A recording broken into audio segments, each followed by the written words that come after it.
Queridos, hoje a gente inicia a jornada final de ensino aqui no púlpito desse ano. Ainda não é a última série, mas é a preparação para as últimas séries de ensino aqui da nossa comunidade desse ano. E nesse mês de outubro a gente vai conversar um pouco sobre esse tema aí. O tema geral do ano é Seguindo a Jesus pelos caminhos da vida. E, em especial, nesse outubro, a gente vai falar um pouco sobre seguir a Jesus com a comunidade.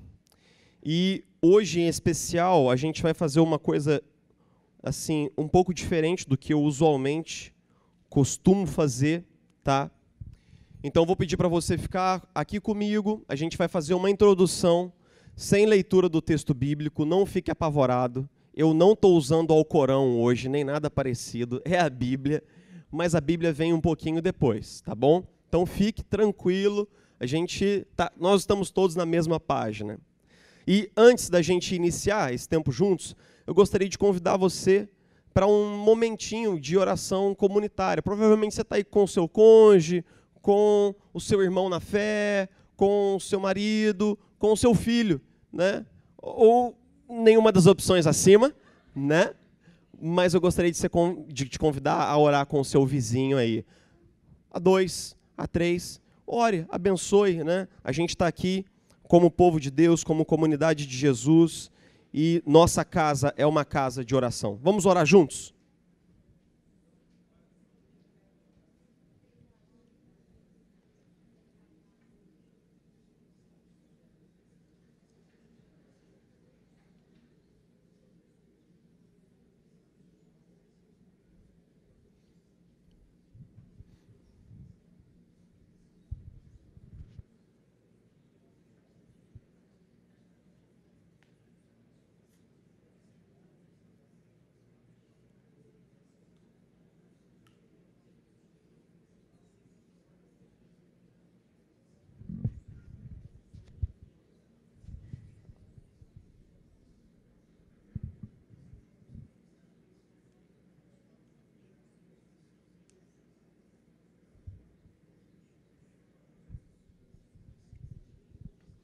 Senhor Jesus, nós estamos aqui como teu povo, como tua comunidade, ajuntados sob a autoridade da tua palavra, e nossa oração nesse momento é para que o Senhor possa abrir o nosso coração, possa mergulhar a nossa mente, o nosso imaginário, as nossas percepções, nesse desafio de seguirmos você junto com o seu povo, junto com a sua comunidade. Nós sabemos que você jamais enviou nenhum discípulo sozinho, você os enviou 2 a 2, para reforçar a ideia de que quando nós somos reconciliados com você, nós somos reconciliados uns com os outros. Mas a gente confessa, Jesus, que é bem difícil caminhar em comunidade, é muito desafiador, é de fato um grande desafio da fé. Mas nós voltamos os nossos olhos para a tua palavra, esperando encontrar nela direção espiritual e resposta, Senhor Jesus, para os questionamentos que nós temos com relação à vida comunitária. Nós oramos assim, Senhor, em nome de Jesus. Amém. E amém. Se você já teve a experiência de conversar sobre a fé cristã com um ateu ou um agnóstico, e vocês começam a trocar algumas ideias sobre a veracidade da fé cristã, em algum momento, vai vir à tona, mais cedo ou mais tarde, eu espero que mais tarde, o problema que eu considero que é o grande pé de barro, o grande ponto fraco do cristianismo, historicamente, a igreja. A maioria das pessoas não tem um problema com Jesus, a maioria das pessoas tem um problema com a igreja. Sejamos francos, é isso mesmo. Mahatma Gandhi discursando para as Nações Unidas e dizendo para todo um parlamento que era pretensamente cristão, uma vez que era composta, né, de muitas nações ocidentais, disse assim: eu gosto muito do Cristo de vocês, mas odeio o cristianismo de vocês, porque vocês não se parecem com o Cristo de vocês. Eu amo o Cristo de vocês. Quando eu leio as escrituras dos cristãos, essa imagem desse Cristo me energiza, me inspira. Mas quando eu me volto para a igreja, e para a história da igreja, e para as atrocidades da igreja, eu sinto desprezo e ódio por essa igreja, que não é em nada parecida com Jesus a quem diz seguir. O que nós mesmos podemos citar? A gente pode citar, nós cristãos podemos ter a humildade histórica de citar as atrocidades cometidas pelos cruzados nos séculos 11 a 13, quando eles tentaram retomar Jerusalém. A gente pode citar as horrendas guerras entre cristãos católicos e protestantes que assolaram a Europa no período pós-reforma, nos séculos 16 e 17. A gente pode citar o fato de que os católicos espanhóis que massacraram os índios da América Central e da América do Sul usaram um discurso pretensamente cristão para justificar o massacre indígena que foi cometido aqui nas nossas terras. Nós podemos citar o fato de que muitos protestantes que colonizaram o oeste dos Estados Unidos mataram muitos índios pais de família em nome de Jesus. Nós podemos citar o fato de que o apartheid sul-africano foi sustentado do púlpito por muitos pastores protestantes. E se a gente fosse alongar, a gente ficaria horas e horas citando uma série de coisas tristes e bizarras que a igreja fez em nome de Jesus e em nome da fé ao longo dos últimos séculos. A gente tem que se perguntar, cara, por que essas coisas acontecem? Por que ao longo da história a gente abre as páginas dos livros de história e a gente encontra a igreja fazendo tanta burrice, tanta sandice ao longo do caminho? Eu ouso dizer que quando a igreja visível, né, eu vou colocar esse termo visível aqui para escapar de todas as flechadas malignas dos teólogos, né? Quando a igreja visível se afasta do senhorio de Jesus, se afasta da liderança do Espírito Santo e se afasta da obediência à palavra, se afasta da obediência às Sagradas Escrituras, ela se torna uma monstruosidade. Ela se torna um corpo sem uma cabeça. A gente vai entender isso, né? Por que eu estou usando essa metáfora? Uma monstruosidade, um corpo sem cabeça. Como nós podemos garantir que a nossa caminhada será diferente?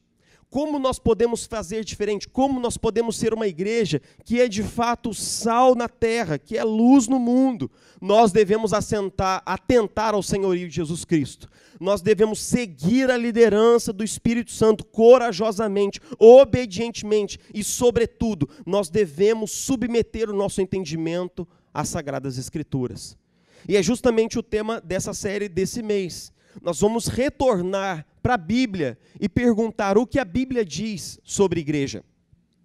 Como a palavra de Deus define a comunidade cristã. Não somos nós que definimos a nós mesmos, irmãos. Ser igreja e ter uma igreja aqui não é uma ideia minha, nem foi uma ideia sua. A igreja é uma ideia de Deus, do próprio Deus, é uma ideia de Jesus, uma concepção dele. Então, como ele define a igreja? Como ele pinta isso e como nós somos responsabilizados em sermos essa igreja. Eu gostaria que você pudesse abrir comigo em Efésios, capítulo 1. Efésios, Epístola de Paulo aos Efésios, capítulo 1. E antes da gente ler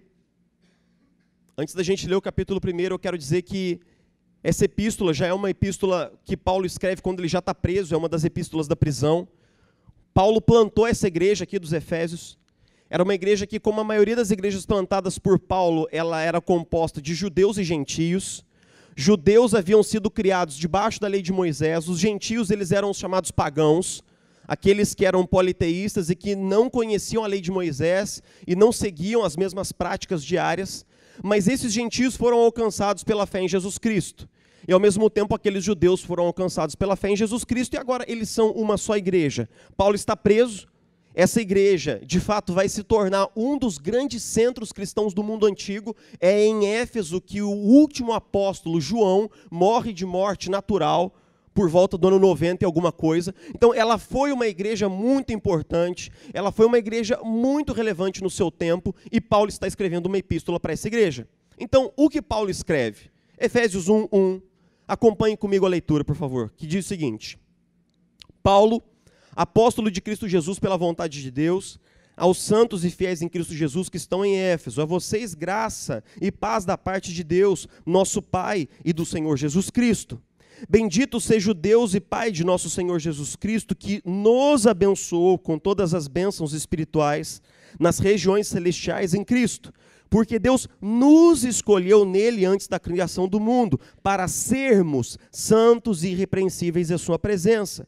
Em amor, nos predestinou para sermos adotados como filhos, por meio de Jesus Cristo, conforme o bom propósito da sua vontade, para o louvor da sua gloriosa graça, a qual nos deu gratuitamente no amado.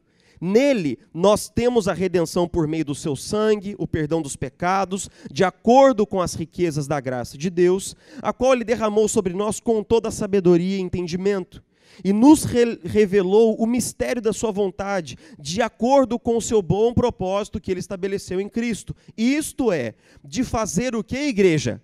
Convergir em quem? Em Cristo. Quantas coisas?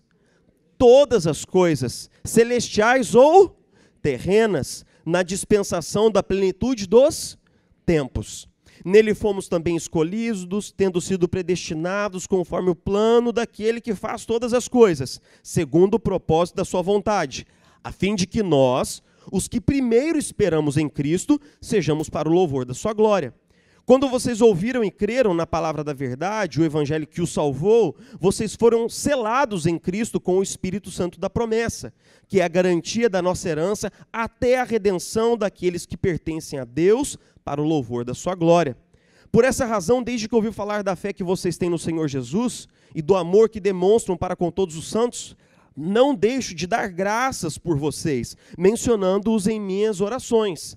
Peço que o Deus de nosso Senhor Jesus Cristo, o glorioso Pai, lhes dê o que, igreja? Espírito de sabedoria e de... Oro também para que os olhos do coração de vocês sejam iluminados, a fim de que vocês conheçam para a qual ele os chamou. As riquezas da gloriosa graça dele nos santos. Vamos ler todos o versículo 19? E a incomparável grandeza do seu poder para conosco, os que cremos, conforme a atuação da sua poderosa força. Olha só, esse poder que Paulo está orando para que a gente entenda, fez o seguinte, versículo 20. Esse poder ele exerceu em Cristo, ressuscitando-o dos mortos, fazendo assentar à sua direita nas regiões celestiais, muito acima de todo governo, de toda autoridade, de qualquer poder e domínio, e de todo nome que se possa mencionar, não apenas nesta era, mas também na que há de vir. Versículos 22 e 23, vamos juntos? Deus colocou todas as coisas debaixo dos seus pés, e o designou cabeça de todas as coisas para quem? Para a igreja, que é o seu corpo, a plenitude daquele que enche todas as coisas, em toda e qualquer circunstância. Dos versículos 1 a 13, Paulo repete um monte de vezes, nós fomos predestinados, nós fomos perdoados, nós fomos ajuntados, nós. Toda a seção dos versículos 1 a 13, que nós cristãos muitas vezes lemos de forma individualista, eu fui predestinado, eu fui escolhido, eu fui salvo, eu fui redimido, Paulo não escreveu nada de eu aí. Releia o texto de novo, você não encontra primeira pessoa do singular aí em lugar nenhum. Você só encontra a primeira pessoa do plural. Nós fomos. Porque Paulo está escrevendo com uma mentalidade típica do apóstolo Paulo. Deus reconciliou consigo a sua igreja, os homens. E todas as bênçãos que derramou, não derramou só sobre mim, derramou sobre nós. Aí, nos versículos 17 a 19, ele começa a dizer, Paulo começa a falar sobre tudo que Deus fez por eles, comecinho do capítulo 1. Depois ele começa a falar que ele está orando pelos efésios, orando para que eles tenham uma revelação, um discernimento, para que eles entendam a esperança para que eles foram chamados. E se você ler os últimos versículos do capítulo 1, Paulo fala uma coisa bizarra, fora do comum. Ele diz que, depois que Deus pegou Jesus Cristo, ele o elevou à sua destra. colocou Jesus no centro do universo, fez de Jesus o cabeça de tudo, de todas as coisas. O que é o cabeça? É aquele que tem autoridade, é aquele que está no comando, é aquele que tem o poder, é aquele que tem a majestade. Então Deus colocou Jesus como o cabeça de todo o universo, mas o corpo de Jesus não é o universo. O corpo de Jesus é quem? A igreja. Pense nisso. Deus pegou Jesus e o colocou como cabeça de todo o universo. Mas se você perguntar, cabeça, onde está o seu corpo? Ele dirá, o meu corpo é o povo que se reúne no meu nome. O que é o corpo de Jesus nesse sentido? É a presença física, real, histórica, presente, aqui e agora, do próprio Jesus. Jesus foi tirado da vista dos homens. Jesus foi elevado muito acima de todo o principado e potestade, mas o corpo de Jesus permanece presente na história e na geografia. Quem é o corpo presente de Jesus? A igreja. A igreja é a presença visível do Jesus que hoje está o quê? Invisível. Veja bem, por que é importante a gente começar a nossa série falando disso?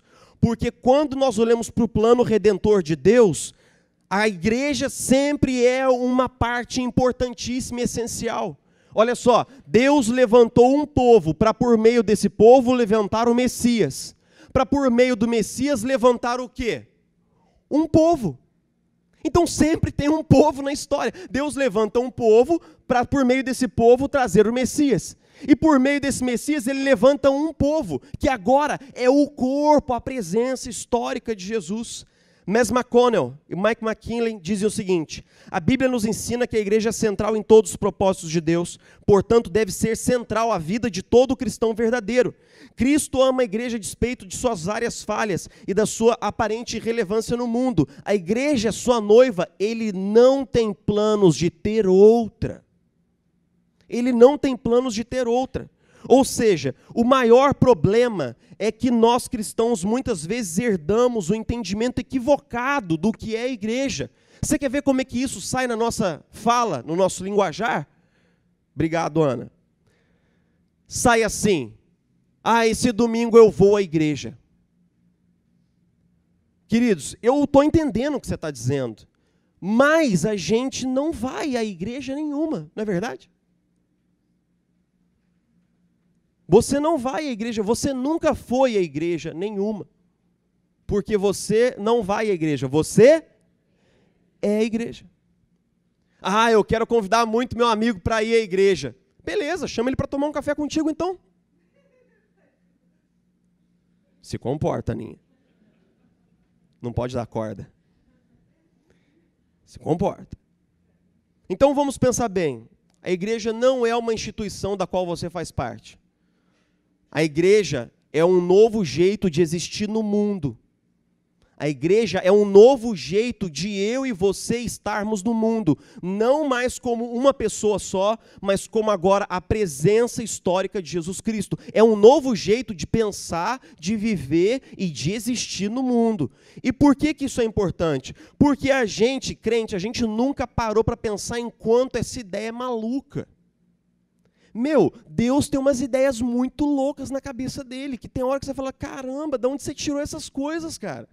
Você vai pegar um monte de gente pecadora, imperfeita, cheia de esquisitice, uns mais esquisitos do que os outros, alguns muito mais esquisitos do que os outros, vai colocar essa galera toda diferente num mesmo convívio, numa mesma comunidade, e vai fazer com que dessa diferença, disso tudo, saia o corpo de Cristo. Gente, pare para pensar como isso é improvável. Pare para pensar como essa ideia é muito louca.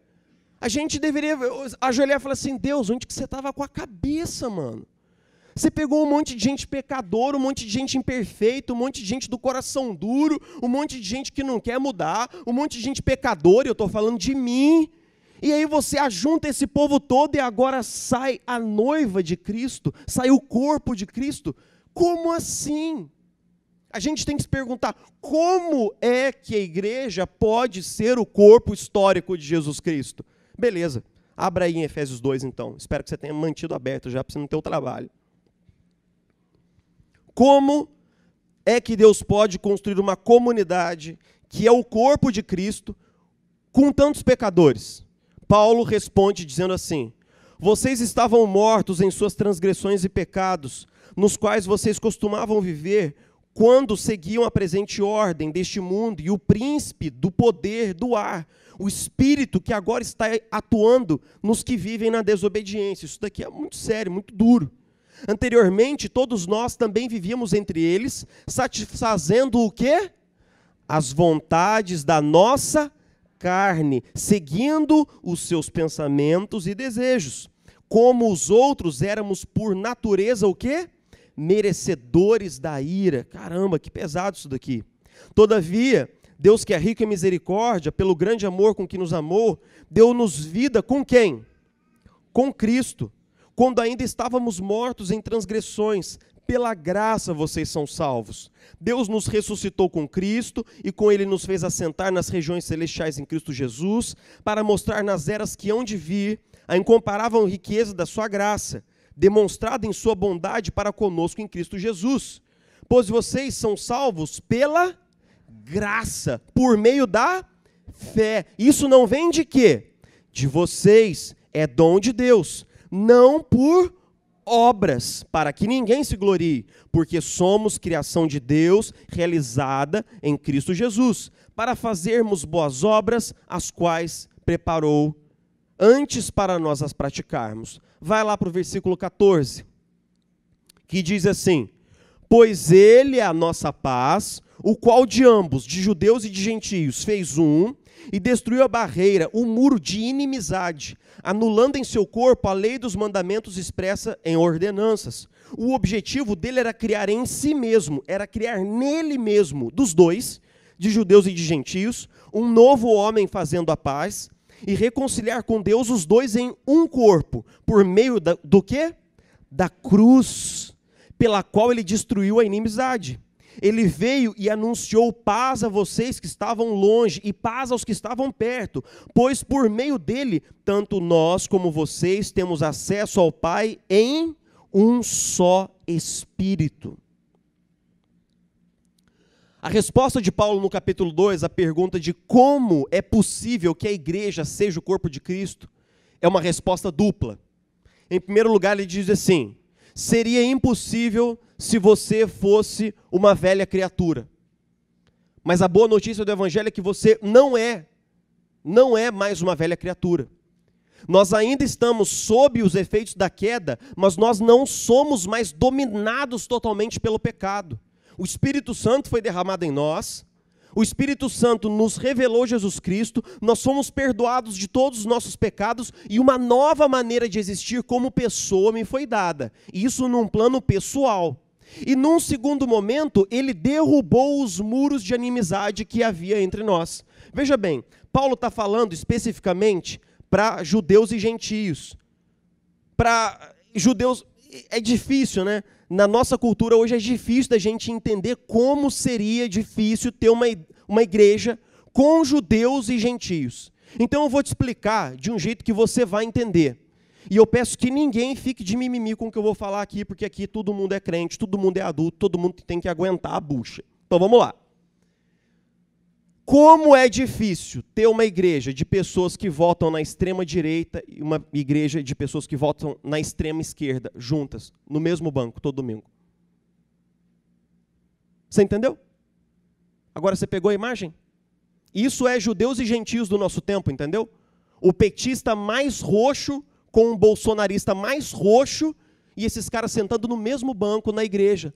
E sendo irmãos em Jesus Cristo, porque essas diferenças que eles têm fora daqui não é maior do que a proximidade que eles encontraram em Jesus Cristo.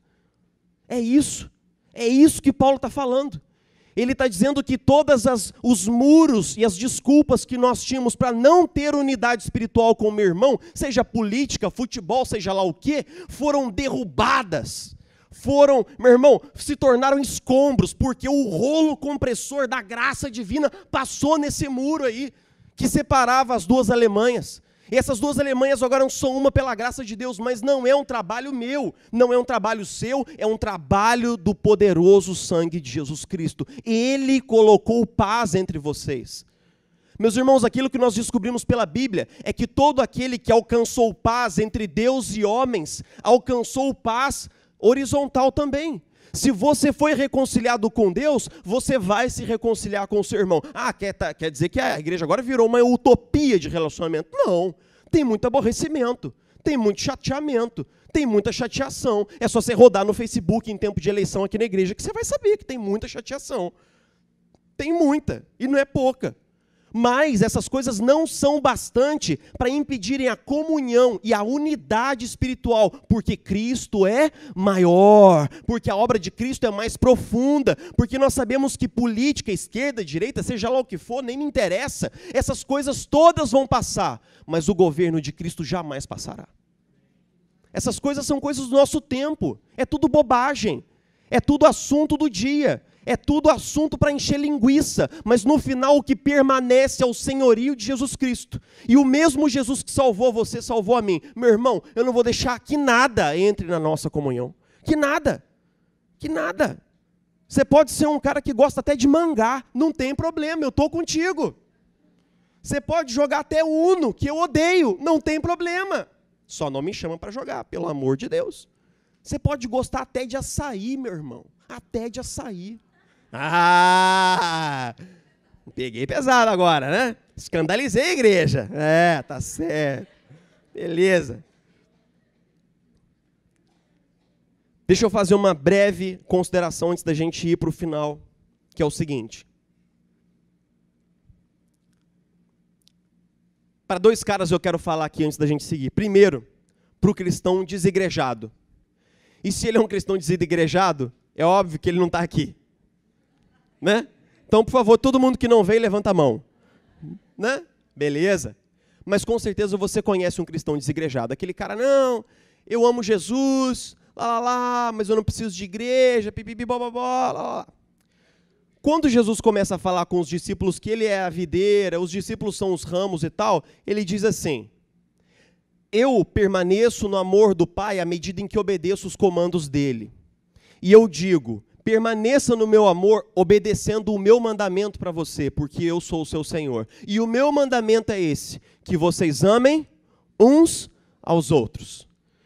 E o mandamento não é uns aos outros, eu para o meu vizinho, eu para o meu colega da academia, não. É para os discípulos. Jesus está num contexto de igreja, dizendo amem-se uns aos outros. A ordem de Jesus é para que nós possamos amar o outro discípulo de Jesus, e quando nós nos amamos uns aos outros, esse corpo de Cristo toma forma. Ou seja, se você leva, isso daí não é um argumento para você, mas é um argumento para você levar para fora. Se o seu amigo que é desigrejado de fato leva Jesus um pouco a sério, então no mínimo ele tem que obedecer ao comando de Jesus, porque a ordem de Jesus é, vive em comunidade. Vive em comunidade. E para ele achar que ele conhece um Jesus diferente, ele teria que rasgar a Bíblia dele inteira, porque o Novo Testamento é só isso, de capa a capa. A outra coisa é o seguinte, cuidado quando você vive em guerra com a igreja. Cuidado. Conheço gente que vai de igreja em igreja e tem sempre uma treta. Tem sempre uma treta, tem sempre um negócio que não sei o quê, que foi injustiçado, parará, que a igreja é isso, a igreja é aquilo, parará. Sempre tem. Cuidado, meu irmão. Cuidado quando você vive em guerra com os homens, porque você de duas é uma, ou você é um reformador ou você é um impostor. Ou você é alguém que foi chamado para viver em atrito com a igreja por uma vocação profética e você tem que ser obediente a isso, mas Deus vai te dar sabedoria para não fazer estupidez no caminho e para ser um profeta que ama, porque verdade sem amor não chega a lugar nenhum. Ou você é um impostor e não nasceu de novo ainda e precisa conhecer o Evangelho de Jesus Cristo. Porque todo aquele que vive em guerra com os homens está ainda em guerra com Deus. Porque quem foi pacificado com Deus não vive mais em guerra com os homens. Eu não estou falando de pequenos aborrecimentos, não. Vocês estão entendendo o que eu estou falando? Aquela pessoa que não se ajusta. Aquela pessoa que, aonde ela está, tem confusão, tem coisa, relacionamentos rompidos por todo lado e briga o tempo todo e não há paz. Meu irmão, isso é um sinal preocupante.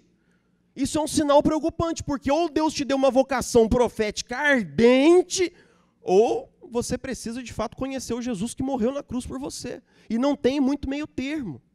Não tem muito meio do caminho. Eu quero chegar ao final dessa reflexão respondendo à última pergunta de hoje, que é a seguinte. Deus sabia que a gente era diferente. Deus sabia que a gente era esquisito. Deus sabia que a gente era pecador. Deus sabia que ia dar um trabalho, mas, rapaz, me perdoa a expressão, mas um trabalho do cão para fazer esse troço de igreja funcionar. Ele sabia disso tudo. E por que ele se deu ao trabalho? Para que Deus nos uniu em comunidade? Para quê? É outra pergunta que a gente geralmente não se faz. Assim, por que Deus só não veio, derramou salvação sobre nós individualmente, e aí falou assim, o Joãozinho não pode ficar perto do Pedrinho. Então o Joãozinho segue o caminho dele, o Pedrinho segue o caminho dele, eles vão seguindo cada um o seu caminho tranquilo, mas para que colocar esses caras juntos? Mas o que Deus quer é colocar o Joãozinho com o Pedrinho, que não se aguentam juntos. Por quê e para quê? Efésios 4, abra lá comigo.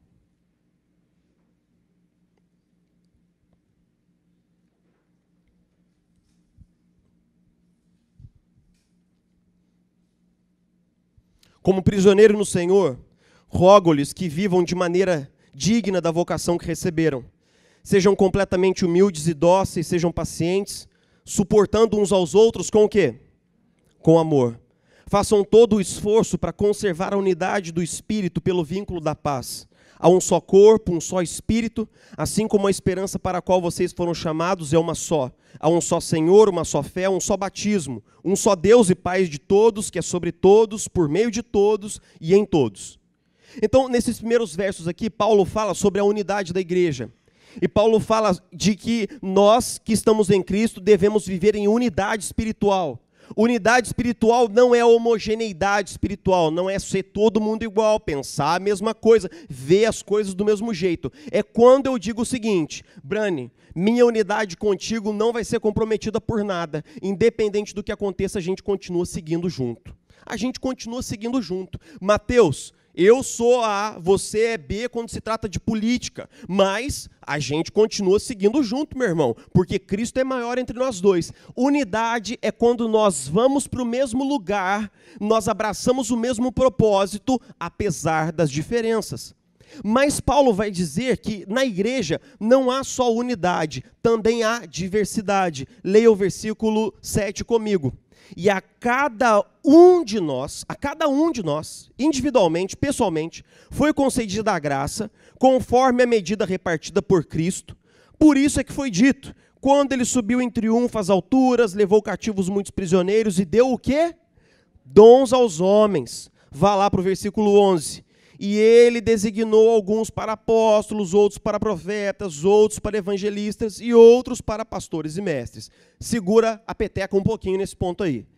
Paulo começa a dizer que a unidade da igreja, ela é o pilar, mas que na unidade há diversidade, porque como num corpo não existe só pulmão, não tem só coração, não tem só rim, tem diversos órgãos. Então existem diversos membros no corpo de Cristo. Nós somos membros uns dos outros, membros no mesmo corpo. E como nós sabemos disso? Porque Deus deu dons espirituais diferentes a todos nós. E cada um de nós faz uma função específica e única no corpo de Cristo. Agora vamos lá para o versículo 12. Com o fim, para que ele deu dons? Com o fim, com o objetivo, com a finalidade, com o desejo de preparar os santos para a obra do ministério, para que o corpo de Cristo seja o quê?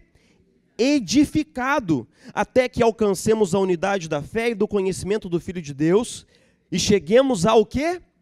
Maturidade. Vamos ler todos juntos o versículo final?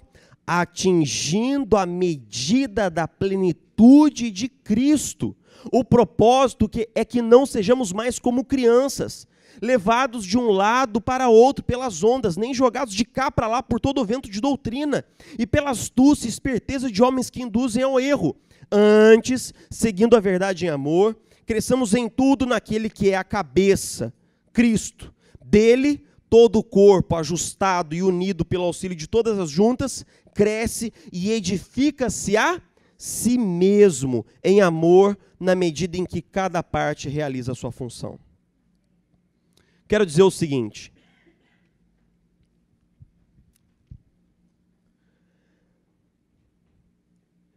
Deus elevou a Jesus Cristo para fora da vista dos homens na sua ressurreição.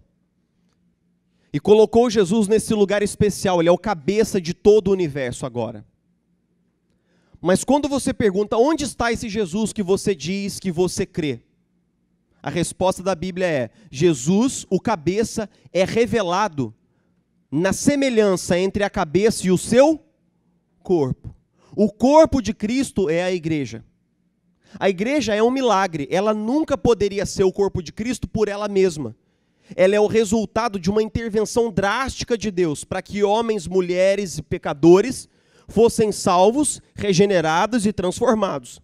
E juntos eles pudessem ser um só corpo onde existem vários membros. E cada membro faz a sua parte. Cada membro faz a sua parte. Como é que nós traduzimos na prática a ideia de sermos membros uns dos outros? Por causa dos dons espirituais, por causa do serviço. E eu quero dizer por que nós estamos fazendo essa série e o que isso tudo que a gente está conversando tem a ver conosco. Tem 4 coisas que têm preocupado nós, o conselho da igreja. Tem nos preocupado, melhor colocando. E isso há muito tempo. Em primeiro lugar, o hábito entranhado que muitas famílias têm da nossa igreja de não vir ao culto dominical e achar isso absolutamente normal. As pessoas não se dão nem o trabalho de ter mais uma desculpa para faltar ao culto de domingo.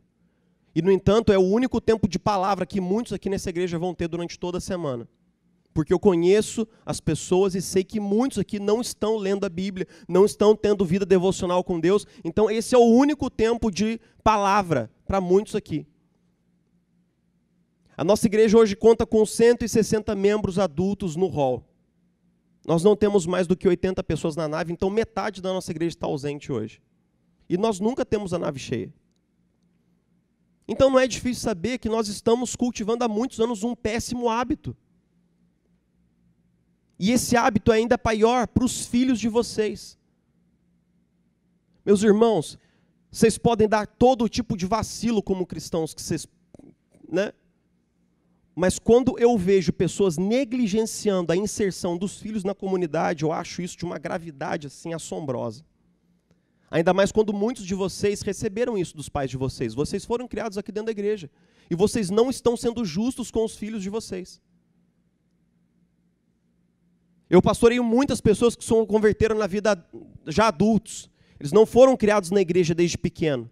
Como é difícil para essas pessoas pegarem alguns hábitos básicos, como ler a Bíblia, por exemplo. Porque essas coisas têm que ser infundidas na infância.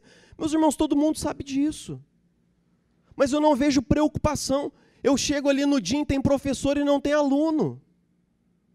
E isso já é assim desde que eu estou aqui há 7 anos. Meus irmãos, quando é que a gente vai começar a se preocupar com essas coisas? Vocês me digam. Quando é que a gente vai achar isso esquisito e anormal? Quando é que esse espírito de sempre foi assim, sempre vai ser assim? Você acha normal você deixar de vir à igreja 3 meses? Deixar de ter acompanhamento espiritual para o seu casamento, para a sua família? Você acha normal isso? Em que mundo que isso é normal? A outra coisa é que todo ano a gente tem que voltar ao púlpito para implorar que as pessoas ocupem postos de serviço na comunidade. A gente ficou avisando um troço do Dinho aqui uns 4 meses, cara. Para mim, que sou pastor dessa comunidade, amo vocês, eu fico com o coração sangrando de tristeza. Porque parece que a gente quer vir, sentar, o ar tem que estar ligado, o som tem que estar bonito, eu venho, consumo e vou embora. Só que a nossa igreja hoje é uma comunidade de 160 pessoas. Eu estou dizendo para todo mundo que quiser ouvir, eu não estou dando conta. Eu não estou mais conseguindo. Eu tenho marcado o gabinete 6 horas, 20, 21 horas na sexta-feira à noite, sábado de manhã. Eu não estou conseguindo, eu estou pedindo ajuda há muito tempo. Igreja, quando é que a gente vai acordar? Até quando que a gente vai ficar nessa mesmice, nessa pasmaceira feia, feia? Cadê a outra metade da comunidade para ouvir isso? Hoje nós temos 1/3 da igreja nos PGs. Você acredita nisso? 2/3 da igreja vem no domingo e depois só vem no outro domingo. Você acha realmente que isso é o bastante para te manter firmado em Cristo?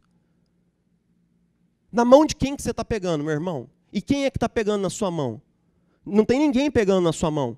Nenhum líder de PG, nenhum discipulador, nenhum pastor, nada. Você está só caminhando com Cristo sozinho, dentro da igreja. Meus irmãos, é meu papel como pastor que amo cada um, mas eu amo cada um de vocês, cara. Cada um. Porque um pastor que não ama não sobe no púlpito para dizer isso. Ele simplesmente recebe o salário e vai embora. Ele simplesmente segue a vida dele. Quanto menos gabinete, melhor para mim. Quanto menos gente, melhor para mim, menos trabalho. Mas porque eu amo cada um de vocês, eu me preocupo. Em especial porque eu sei que o diabo tem entrado em muitas famílias aqui e feito uma bagunça. E isso chega lá no meu gabinete. Mas às vezes é tarde demais e já não tem cura. Como que você acha que eu, como pastor, recebo uma carta de divórcio já assinada sobre a mesa e não tenho tempo nem de ouvir, nem de orar com esse casal? Pastor, é isso, já acabou. Já acabou. É como se alguém me apresentasse um paciente, mas que já morreu. Meus irmãos, nós precisamos mudar de postura como igreja. Nós precisamos mudar de atitude. E não diga, esse sermão é para fulano, não, esse sermão é para você. Você está sentado aí, então ouça, é para você. Foi feito com amor e é para você. Nós precisamos mudar de postura, nós precisamos mudar de atitude, nós precisamos ter mais compromisso. E não é esse papo de, o pastor quer que a gente seja igrejeiro. Obrigado, Ana. Pastor quer que a gente seja igrejeiro. Não, meus irmãos. Nossa igreja tem um culto de domingo, um culto no domingo, e um PG no meio de semana. Eu não conheço uma igreja que tenha uma agenda tão leve, pensada para a comunidade como a nossa. Eu desconheço. Então não é uma coisa de, a gente agora tem que morar na igreja para ser crente, o que às vezes... Não, meu irmão. Mas você tem que levar mais a sério sua vida espiritual. Mesmo. E eu te convoco a orar comigo pela nossa igreja.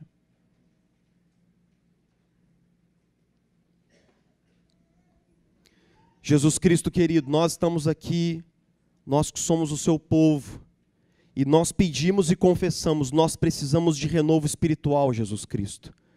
Nós precisamos de mais compromisso com a tua obra, mais compromisso com a tua causa. Os dias estão se passando.